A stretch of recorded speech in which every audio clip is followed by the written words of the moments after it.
Hey guys, welcome back to Excellence Academy. Hi, I'm your tutor Palak, and today we are going to discuss about a very interesting topic for those who are very confused in choosing their streams. So let's move to the video.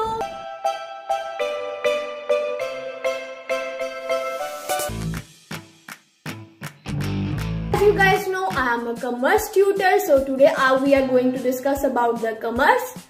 बच्चों के basically mind में questions होते हैं, जो आज मैं वो question discuss करूंगी कि कमर्स क्या है. सबसे पहला क्वेश्चन जो बेसिक बच्चों के माइंड में आता है, सबसे पहला, व्हाट इज कमर्स. कमर्स क्या है, क्यों वो कमर्स करना चाहते हैं. पहले तो उनको पता ही नहीं कमर्स होती क्या है. तो कमर्स में आपको बेसिकली 3 टाइप्स ऑफ सब्जेक्ट्स मिलते हैं जो मेन कमर्स में होते हैं. बाकी तो आपको शुरुआत से होते आ रहे हैं. वो बेसिक सब्जेक्ट्स क्या होते हैं जो कमर्स में नीड होती है, that is accountancy, business and economics. Commerce में आप पढ़ते हो बिजनेस के बारे में, ठीक है, ट्रेड एंड कमर्स के बारे में, कि जिस पर्सन ने बिजनेस में जाना है या जिस पर्सन ने बैंक्स में जाना है उनकी नॉलेज मिलती है आपको कमर्स में, ठीक है. You can get a different type of knowledge in commerce. तो कमर्स आपको एक ऐसी स्ट्रीम है जो आपको बिजनेस में, एनालिटिक्स में, प्रैक्टिकल वर्ड में डालता है, ठीक है. जो आप थ्योरेटिकल में आप शुरुआत से पढ़ते आ रहे हो, ठीक है, आप अभी तक जो साइंस, सोशियोलॉजी, जो भी सारा कुछ पढ़ रहे हो वो सब कुछ थ्योरेटिकल था, ठीक है. तो कमर्स आपको एक प्रैक्टिकल दुनिया में लेकर जा रहा है, ठीक है. वो प्रैक्टिकल दुनिया, ठीक है, जिसमें आप अपने इनोवेशंस, अपने आइडियाज, अपना सब कुछ डाल सकते हो, ठीक है, जिससे आप ग्रो कर सकते हो उस लेवल तक जो आप सोच भी नहीं सकते. कमर्स एक स्ट्रीम है जिसमें आप एक सब्जेक्ट्स ले सकते हो, जो सब्जेक्ट्स 10th तक आपको कभी नहीं यूज किए गए या कभी नहीं मिले. वो सब्जेक्ट्स कौन कौन से हैं? Accountancy, business and economics. ये तो बेसिक क्वेश्चन जो फर्स्ट सबके माइंड में आता है. नेक्स्ट क्वेश्चन इज जो बच्चों के माइंड में मोस्टली आता है, what type of career options you are going to get in future in commerce. ये क्वेश्चन सबके माइंड में आता है कि अगर वो कमर्स चूज कर रहे हैं तो वो कमर्स क्यों चूज करें, क्या रीजन है, क्या उनको आगे फ्यूचर में क्या मिल सकता है, किस टाइप ऑफ स्ट्रीम में वो जा सकते हैं. तो सबसे पहले वो एक सीए बन सकते हैं. Then second option CS. अगर आपकी थ्योरेटिकल नॉलेज बहुत अच्छी है, अगर आप थ्योरी में बहुत अच्छे हो, then you can prefer CS, ठीक है. And second thing, you can graduate in BCom और बीबीए, ठीक है. आप ग्रेजुएशन ले सकते हो. You can do MBA, masters कर सकते हो, ठीक है. देन प्रोफेशनल डिग्री में जाना है तो प्रोफेशनल में जा सकते हो. अगर आपको लॉ में भी जाना है तो आप लॉ में भी जा सकते हो आफ्टर कमर्स. ये नहीं है कि आप कमर्स करने के बाद लॉ में नहीं जा सकते. कमर्स आपको सारी फील्ड्स खोल देता है, ठीक है. आप हर फील्ड में जा सकते हो. आप किसी भी गवर्नमेंट जॉब के पेपर दे सकते हो, किसी भी बैंकिंग स्ट्रीम में जा सकते हो. You all have the options after the +1 and +2 in commerce, ठीक है. आप किसी भी स्ट्रीम में जा सकते हो, but it depends upon your choice, ठीक है. मैं ये नहीं कह रही कि आपको मतलब कमर्स ही करनी चाहिए.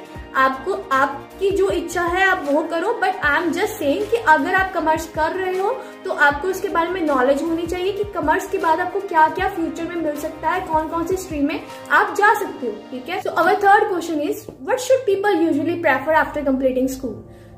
एक्चुअली हम देखते हैं कि लोग भीड़ चाल में चलते हैं, ठीक है. जैसा एक पर्सन करता है वैसे ही वो मतलब दूसरा करना चाहता है. अगर मेरा एक फ्रेंड कमर्स कर रहा होगा तो मैं भी कहूंगी मैं कमर्स करनी है. अगर मेरा कोई दूसरा फ्रेंड नॉन मेडिकल कर रहा होगा तो मैं कहूंगी मैं नॉन मेडिकल करनी है, ठीक है. तो दिस इज द बेसिक फंडा ऑफ पीपल, ठीक है. बट अगर कोई बेसिकली वो चीज को अडेप्ट करना चाहता है, जिसका वो स्ट्रीम है, जो स्ट्रीम में एक्चुअली जाना चाहता है, जो कहता है कि जो फ्यूचर में सोच के बैठा है कि मैंने ये चीज करनी है, तो वो क्या प्रेफर करेगा. I am saying about that person only, ठीक है. तो हम देखते हैं कि कमर्स का जो बेसिक अगर ऑप्शन कोई मतलब फर्स्ट ऑप्शन जो प्रोफेशनल डिग्री में जाता है दैट इज सीए, ठीक है. जो मोस्टली लोग प्रेफर करते हैं that is CA. CA is chartered accountancy, ठीक है. इसकी मैं बेसिक नॉलेज आपको प्रोवाइड कर रही हूँ. दैट इज कम से कम आपको इसके 3 to 5 ईयर्स, मैक्सिमम 5 ईयर्स आपको लग जाते हैं, ठीक है, कंप्लीट होने में. और इसके लिए आपको इसके पेपर्स क्लियर करने पड़ते हैं जो आई थिंक 4 पार्ट्स में होते हैं. That is CPT, preliminaries and then go, ठीक है. तो अगर आप इसके पेपर क्लियर कर देते हो, you can get a professional degree of CA, ठीक है. सीए बन सकते हो. देन अगर इसके बाद आपको जो सीए की एसोसिएशन है, चार्टर्ड अकाउंटेंसी ऑफ इंडिया, ठीक है, उसमें आप रजिस्टर हो जाओगे, ठीक है. और आपको क्या होगा, पैकेज मिल जाएगा, ठीक है. किसी भी कंपनी से आप पैकेज ग्रैब कर सकते हो अंडर द सीए.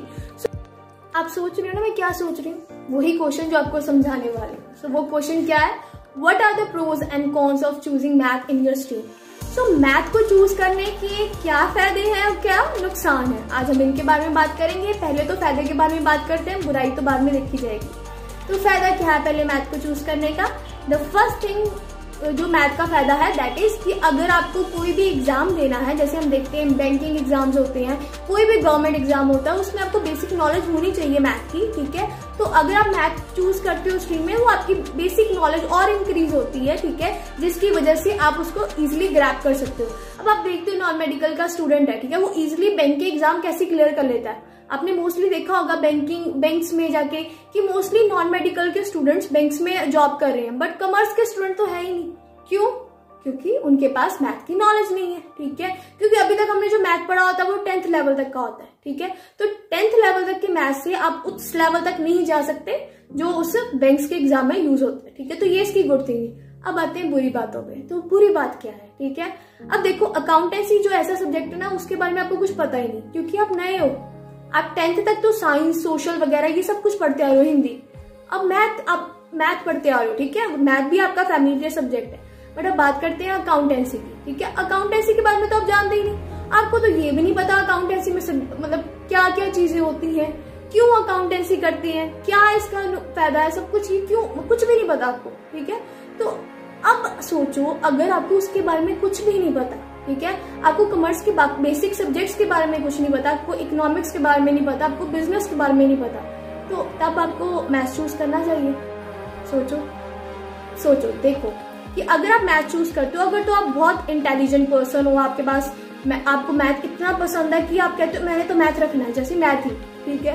मैं इतनी मैथ के पीछे पागल थी कि मैं सोचती कि मैथ को तो मैंने छोड़ना ही नहीं, मैंने +1 +2 में मैथ रखना ही रखना है। और मैं अकेली स्टूडेंट थी स्कूल में जिसने मैथ रखा था, ठीक है। और मैंने सफर भी किया। वो सफर कैसे किया कि जब मैं मैथ्स की और अकाउंटेंसी की ट्यूशन जाती थी, क्योंकि हर सब्जेक्ट्स की मतलब अलग अलग ट्यूशन होती थी, ठीक है। तो मैथ्स भी करना, अकाउंटेंसी भी करनी, ठीक है, देन बिजनेस, इकोनॉमिक्स सब कुछ करना, ठीक है। तो बंदा we can suffer so a lot, ठीक है। हम कितना ज्यादा सफर करते हैं आपको बता नहीं सकते, क्योंकि दोनों सब्जेक्ट्स क्या है, प्रैक्टिकल सब्जेक्ट्स हैं, ठीक है। दोनों सब्जेक्ट्स में प्रैक्टिकलिटी बहुत यूज हो रही है। तो अगर आप मैथ्स भी करोगे, अगर आप अकाउंटेंसी भी करोगे, ठीक है, तो आपको ही सफर करना पड़ेगा, जिसकी वजह से आप बाद में आपके नंबर सफर करेंगे, ठीक है। तो I am giving you advice, अगर आप मैथ को इतना लाइक नहीं करते, अगर आपको मैथ इतना पसंद नहीं है और आपकी कोई मैथमेटिकली इतनी कोई अच्छी मतलब मैथ्स में कोई आपकी नॉलेज नहीं है, तो आप प्रेफर मत करो। अदरवाइज ये क्या करेगा, आपको नुकसान ही करेगा, आपकी परसेंटेज कम करेगा। So you should not prefer maths in commerce. And next question is accounting a difficult subject? Do you agree or not? So my advice for you is nothing is impossible. कुछ भी impossible नहीं है, तो ये दिमाग में बिठा लो। अगर आप सोचोगे किसी भी चीज को कि वो चीज डिफिकल्ट है, तो वो चीज डिफिकल्ट होगी, ठीक है। अब अकाउंटेंसी है या मैथ है, किसने बनाया उसको? ह्यूमन बीइंग ने बनाया। तो अगर ह्यूमन बीइंग बना रहा है तो वो चीज डिफिकल्ट कैसे हो सकती है, ठीक है। वो चीज कभी डिफिकल्ट हो ही नहीं सकती। और ये तो सारी थ्योरी है, थ्योरी तो कोई भी कर सकता है। प्रैक्टिकलिटी में डिफिकल्टी हो सकती है, but theory can easily do, ठीक है। तो आप थ्योरी इजिली कर सकते हो, तो कुछ भी डिफिकल्ट नहीं है। अगर आप उसको पूरे तरीके से हार्डवर्क देते हो, ठीक है, उसके ऊपर हार्डवर्क करते हो, तो कोई भी चीज डिफिकल्ट नहीं है, कोई भी चीज इम्पॉसिबल नहीं है। तो चाहे वो अकाउंटेंसी हो, चाहे वो मेडिकल हो, चाहे वो साइंस हो, ठीक है, हर स्ट्रीम में आप सक्सेसफुल हो सकते हो if you are doing a hard work, ठीक है।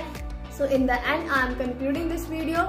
सो कंक्लूजन थोड़ा सा बेसिक दूंगी और इजी दूंगी कि अगर आप कुछ भी प्रेफर करना चाहते हो, whether it goes for commerce, whether it goes for arts, whether it goes for non medical and whether it goes for medical, ठीक है। आप कोई भी स्ट्रीम को चूज करना चाहते हो, वो आपकी प्रेफरेंस है, आपको क्या पसंद है। अगर कोई आपको कहे कि ये चूज करो, कभी मत सुनना, ठीक है, क्योंकि आपको तो कोई चीज की नॉलेज ही नहीं है, और ना ही अगर कोई आपका फ्रेंड कर रहा है तो कभी कभी करना, ठीक है। आपको अगर कुछ करना है तो उसकी पहले नॉलेज लो, ठीक है। आपके पास गूगल है, सबके पास फोन होते हैं, ठीक है, तो आप उसकी बेसिक नॉलेज लो, ठीक है। क्योंकि कई बार तो स्कूल्स भी आपको कंसल्टेंसी प्रोवाइड करते हैं कि आपको क्या करना चाहिए इन फ्यूचर, ठीक है। आपको रिगार्डिंग नॉन मेडिकल, मेडिकल सबके रिगार्डिंग कंसल्टेंसी दी जाती है, ठीक है। अब तो कोरोना वायरस की वजह से ये सब नहीं हो रहा, बट फ्यू मतलब टाइम पहले आपको ये सब कुछ मिलता था, कंसल्टेंसी मिलती थी। तो my basic advice for you that is कभी भी किसी की मत सुनो। जो भी करना चाहते हो वो आपकी प्रेफरेंस से करो, आपकी। Thanks for watching this video. I hope you all like it. Don't forget to like, share, subscribe my channel and comment down below. अगर आपको कोई भी क्वेरी है इन क्वेश्चंस के रिलेटेड या कोई और क्वेश्चंस आपके माइंड में, यू कैन आस्क मी, आप मुझसे पूछ सकते हो इन माय कमेंट्स। और मेरी ईमेल आईडी भी नीचे डिस्क्रिप्शन में दी हुई है, आप वहाँ पे